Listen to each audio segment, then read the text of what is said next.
Hello guys, कैसे हैं आप सब। मैंने लास्ट वीडियो एक पोस्ट किया था कि सीए जो पेपर वन में कितने आंसर्स जो हैं वो वैरी कर रहे हैं कोचिंग के अपने में ही। तो लगभग 10 से 12 कोचिंग के आंसर वैरी किए थे। तो मैंने सोचा चलो सी सेट पे भी एक वीडियो पोस्ट करता हूँ, और कुछ कमेंट्स आए थे कि सी सेट पे भी आप वीडियो बनाइए। तो सी सेट को मैंने बनाना शुरू किया, तो मैं मुझे पहले तो लगा कि यार सी सेट सही लगा, पैसे सही हैं। बट ओवरऑल लगभग 13 क्वेश्चंस में आंसर्स गड़बड़ थे। ऑल्दो उसमें कुछ मैथ्स के क्वेश्चंस हैं जो एक पर्टिकुलर इंस्टीट्यूट ने कवर किए थे। तो लगभग 8-9 क्वेश्चन तो हैं। इससे पहले मैंने एक वीडियो और भी पोस्ट किया था जो लास्ट ईयर के सीसेट में कितना आंसर की वैरी किया था। तो 8 आंसर की पिछले साल भी वैरी किया था, तो इस साल भी वैरी करने के चांसेस रहते हैं। सो गाइस, सीसेट काफी ट्रिकी हो जा रहा है आर्ट्स बैकग्राउंड के लिए, इवन इंजीनियरिंग बैकग्राउंड के लिए भी, मैथ्स बैकग्राउंड के लिए भी। सीसेट क्योंकि हम ज्यादा एफर्ट अपना पेपर वन में डाल दे रहे हैं, तो सीसेट डिफिकल्ट हो रहा है। और कुछ कुछ पैसेज को आज हम स्टडी करेंगे ना, तो हम देखेंगे कि कैसे दोनों पैसेज का दोनों स्टेटमेंट काफी सेम है। तो यूपीएससी किसको आंसर बनाती है ये सिर्फ यूपीएससी डिसाइड कर सकती है, और कोचिंग वालों में भी डिफरेंस हो रहा है। इसलिए मैंने देखो vision IAS, forum, clear IAS, IAS Baba, next IAS, तो काफी अच्छे रेप्यूटेड कोचिंग इंस्टीट्यूट के आंसर की को मैंने उठाया है, जो आई थिंक डिपेंडेबल है। आप लोग भी इस पर डिपेंड करते हैं, इसलिए मैंने उठाया। तो इसमें टोटल 13 आंसर्स थे जो गलत हैं। तो ओवरऑल अगर आप जो मैंने बताया कि एक कोचिंग आंसर ज्यादा अलग आ रहे थे, तो 8 to 9 तो आप डिफरेंट है ही। चलिए एक कर देखते हैं कौन कौन सा क्वेश्चन आंसर की डिफरेंट है और क्या क्या आंसर हो सकता है मेरे हिसाब से। ऑल्दो एक दो जगह पे मैं भी कंफ्यूज रहा।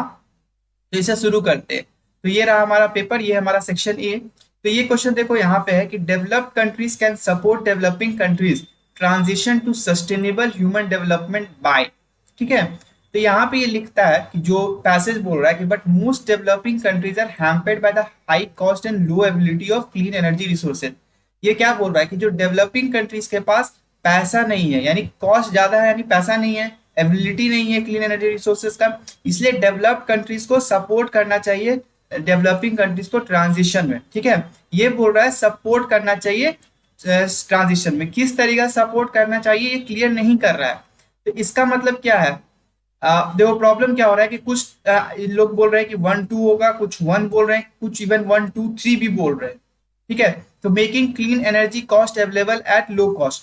तो ये तो पक्का क्लियर है कि ये स्टेटमेंट सही है कि making clean energy sources available at low cost, कि ये थोड़ा सा यहाँ पे इंटरफेयर हो जा रहा है। तो या तो ये सिर्फ यही आंसर होगा।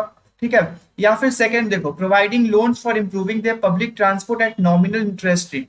तो ये भी एक तरह का अवेलेबिलिटी प्रोवाइड कर रहा है ना, कि चीजें साफ सुथरी हो सकती हैं अगर पब्लिक ट्रांसपोर्ट यूज किया जाए। ठीक है। अब ये थोड़ा और एक्सट्रीम हो जाएगा कि तुम प्रोडक्शन चेंज करो, कंजप्शन पैटर्न चेंज करो।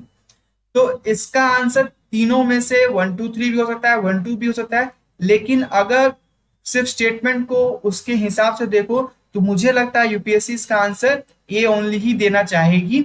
ऑल्दो 1-2 होने का चांसेस भी है, 1-2-3 होने का चांसेस सबसे कम है।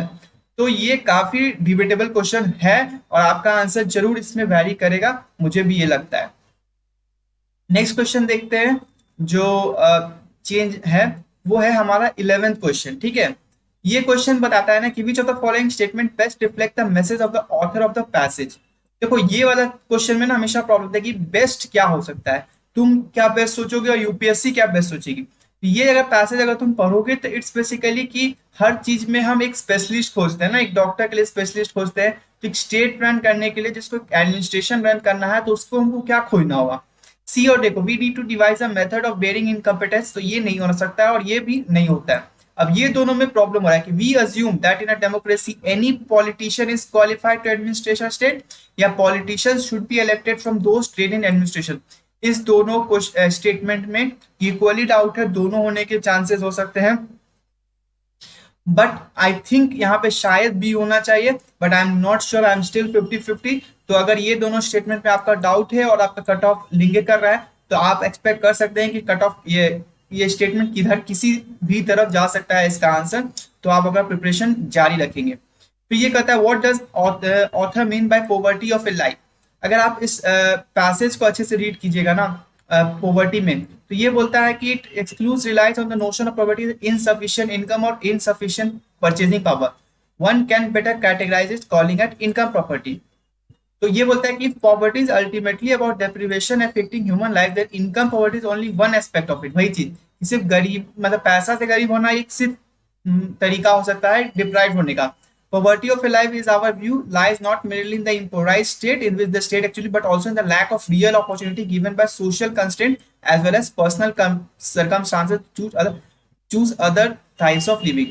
ओके उसको अच्छे समझते, ये बोल रहा है ना कि जो इम्पोवराइज्ड वो लोग हैं जिनको सही में अपॉर्चुनिटी नहीं मिल पा रहा है, या तो सोशल कंस्ट्रेंट वजह से ना और पर्सनल सर्कमस्टांसेस की वजह से। तो सिर्फ इनकम पॉवर्टी एक पैरामीटर नहीं होना चाहिए, ठीक है। तो ये बोल रहा है कि पॉवर्टी का मतलब क्या होना चाहिए, all deprivation in human life stem not only from lack of income but lack of real opportunity. तो देखो ये भी स्टेटमेंट में कहीं ना कहीं लिखा हुआ था, impoverished state of poor people in our, नहीं ये सही नहीं है, missed opportunity in diverse person नहीं, material as well as non material deprivation in human life which restrict human choice permanently। ये भी हो सकता है एक स्टेटमेंट, ऑल्दो ए होने के चांसेस ज्यादा है, ज्यादा कोचिंग वालों ने भी ए बोला है और प्राइमा फेसी यही लग रहा है, बट यू नेवर नो। मैं हर क्वेश्चन में यू नेवर नो बोल रहा हूँ क्योंकि भाई सच है, जो कोचिंग इंडस्ट्री 15 साल से पेपर बना के नहीं बना पा रही है, तो मैं इतना ज्यादा अच्छा से कहां से बता पाऊंगा, बट स्टिल मैं बता रहा हूँ कि कौन दो ऑप्शन में डिबेट हो रहा है। तो अगर आप उस दोनों में आपका आंसर आ रहा है तो आप अपना प्रिपरेशन तैयार रखें, ये 10 दिन या 8 दिन जो भी है उसमें जाने ना दें। अब ये देखो, based on the above passage the following assumption made, तो ये रिलेटेड था कि पुअर कंट्रीज थे, तो यहां से पढ़ो कि extending to the small holders and subsistence farmers of Africa and Asia the best of today agriculture presents such simple matters to how fertilizer to apply and when we'd like to greatly increase ability of food for humanity, so things like better roads, storage facility to allow for carriage of surplus। तो बोला था कि ये सब चीजें करो ना, जो टेक्नोलॉजी का प्रोवाइड करोगे ना, तो वो लोग अपने आप एग्रीकल्चर में इंप्रूव करेगा। तो ये वही बोला था कि poor countries need to bring about change in the existing farming techniques, ये साफ सही है। तो ये बोलता है कि develop countries have better infrastructure and they waste less, ये कहीं नहीं बोला, तो इसका आंसर वन होना चाहिए। एक नाइदर वन नाइदर टू लोग भी बोल रहा है, लेकिन मुझे हिसाब से वन ही होना चाहिए इसका आंसर, ठीक है। फिर कुछ मैथ्स का क्वेश्चन में डिबेटेबल था, जो मैंने बताया था कि यार एक कोचिंग वाले बोर्ड डिबेट कर रहे थे, बट इसमें डी आंसर होना चाहिए। अगर आप इसको सॉल्व करेंगे, बैकवर्ड कैलकुलेशन करना पड़ेगा, ठीक है, तो सॉल्व हो जाएगा। तो स्मॉलेस्ट 2 डिजिट नंबर डी बोला था, तो डी को 10 ले लो और उसके बाद अपोजिट करके सॉल्व करते चले जाओ, 52 आपका क्लियर कट आ जाता है, ठीक है। उसके बाद नेक्स्ट बढ़ते हैं, कौन सा क्वेश्चन है, ओके हाँ ये वाला, the passage is based on the idea that, ठीक है। तो अगर इस पैसेज को पढ़ोगे, for 2 to 3 generation past ever increasing number of individuals have been living as worker mainly not as human being, ठीक है, and excessive amount of labour is ruled today in every circle of society with the result that man spiritual element can not thrive, he finds it difficult to spend his little leisure in serious activities, not think for he cannot even if he wants to, he seeks not self improvement but entertainment which enable him to maintain idle and to forget his usual activities। Therefore, the so-called culture of our age is dependent more on cinema than on theater, more on newspaper, magazines, crime stories than on serious literature। तो ये बोल रहा है कि the passage is based on idea that क्या the man should not work, नहीं, the great evil of our age is overstrained, हो सकता है, man cannot think well, नहीं, man cannot care for his spiritual welfare, ये भी हो सकता है। स्टार्टिंग में ये यही बोल रहा था कि वेलफेयर के बारे में, कि हम अपना excessive amount of labour student every serve with the result that man spiritual element can not thrive, यही देखो स्टेटमेंट बोल रहा है। बट ये किससे स्टार्ट हो रहा है, ये लेबर की वजह से स्टार्ट हो रहा है, कि लेबर के वजह से हम अपना स्पिरिचुअल नहीं कर पा रहे हैं। तो मेन थीम यहाँ पे लेबर वाला प्रॉब्लम होना चाहिए, ठीक है, या ओवर स्ट्रेन होना चाहिए, यानी the great evil of our is over strain, तो बी इसका आंसर होना चाहिए मेरे हिसाब से। Man does not seek self improvement because he is not intellectually capable, ऐसा नहीं है, he has no time to do so, या ही डिस्ट्रैक्टेड बाय मटेरियलिज्म।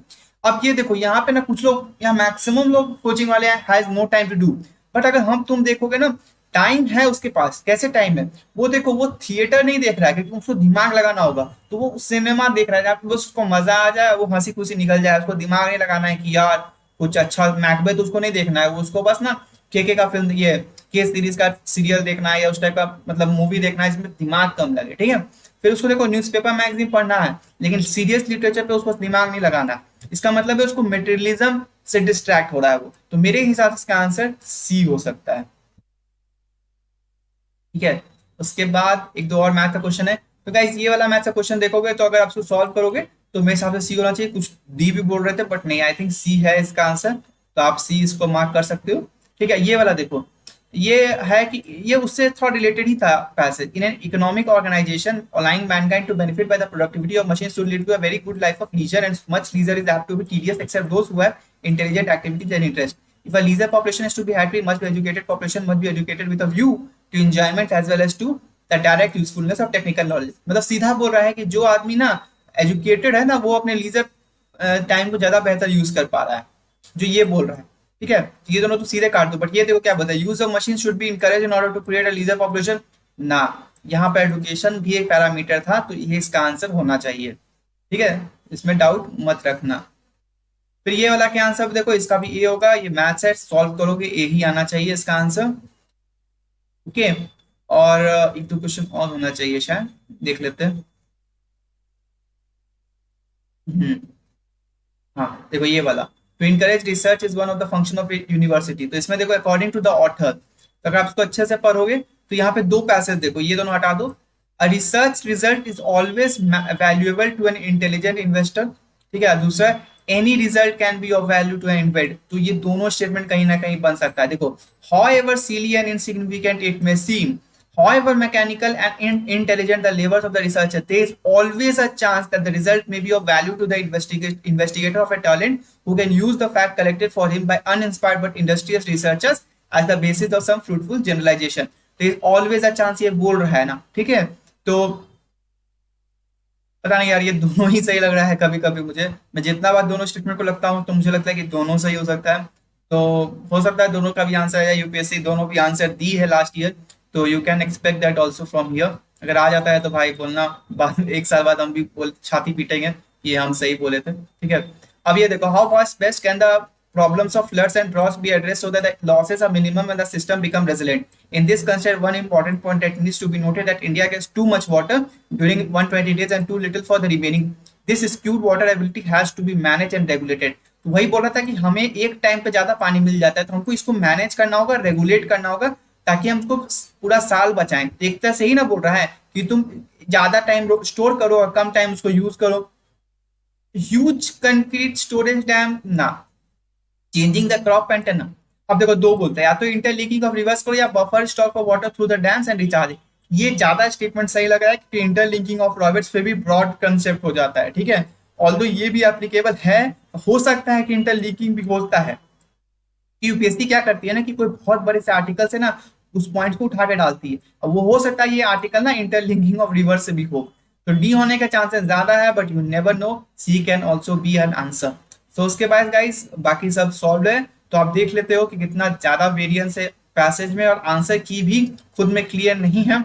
तो आपका जितना भी बन रहा है, अगर आप बॉर्डर पे भी हो तो अपना पढ़ाई जारी रखना और बाकी यूपीएससी के भरोसे छोड़ देना।